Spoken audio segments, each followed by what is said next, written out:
Risques psychosociaux et enseignement privé. Nous sommes par notre fonction et notre statut en relation avec plusieurs groupes qui participent plus ou moins à notre bien-être au travail. Les élèves, les parents d'élèves, les collègues, le chef d'établissement, les inspecteurs IEN, IPR, l'institution privée OGEC, DDEC, le rectorat DASEN, le ministère. Chacun peut être confronté, plus ou moins, à des difficultés avec ces différents acteurs.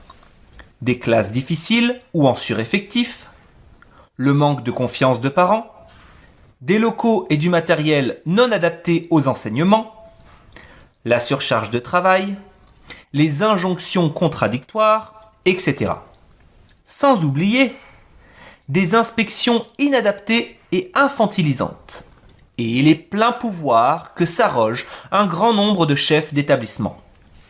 Et même parfois des établissements où le harcèlement moral concerne une très grande partie des enseignants et des personnels. Tout cela a des effets sur notre bien-être au travail. Nombre de risques psychosociaux pourraient être évités si les chefs d'établissement ou le rectorat prenaient sérieusement ces problèmes en considération. En effet, que disent les textes ? L'employeur a une obligation de garantir la sécurité des salariés.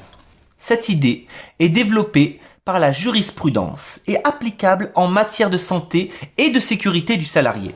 Les textes protègent également contre le harcèlement. Aucun salarié ne doit subir des agissements répétés de harcèlement moral.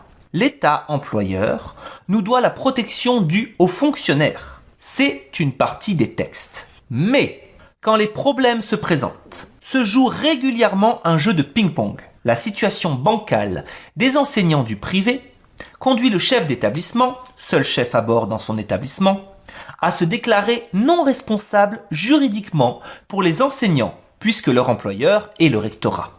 Quant au rectorat, il se décharge sur les directions diocésaines et leur délègue des responsabilités qu'ils ne veulent pas assumer.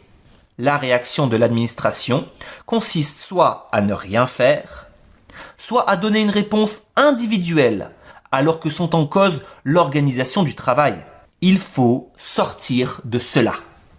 Ce n'est pas une affaire individuelle. Déjà, dans les établissements, nos élus, DP, CHSCT ou maintenant CSE du Sundep Solidaire alertent, analysent et revendiquent jusqu'au rectorat pour améliorer ses conditions de travail. Nous rappelons que les questions du travail ne sont pas des affaires de spécialistes. Les problèmes sont le plus souvent liés aux organisations du travail et à leur évolution.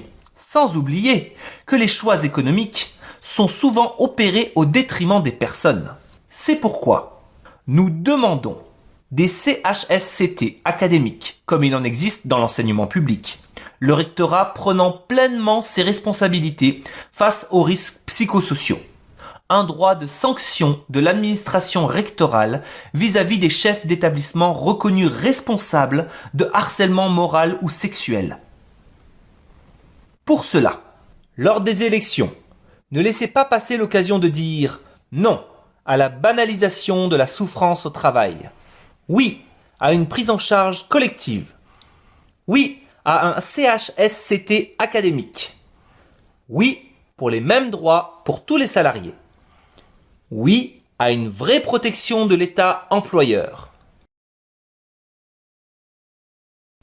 Pour cela, votez et faites voter Sundep Solidaire, le seul syndicat à le revendiquer.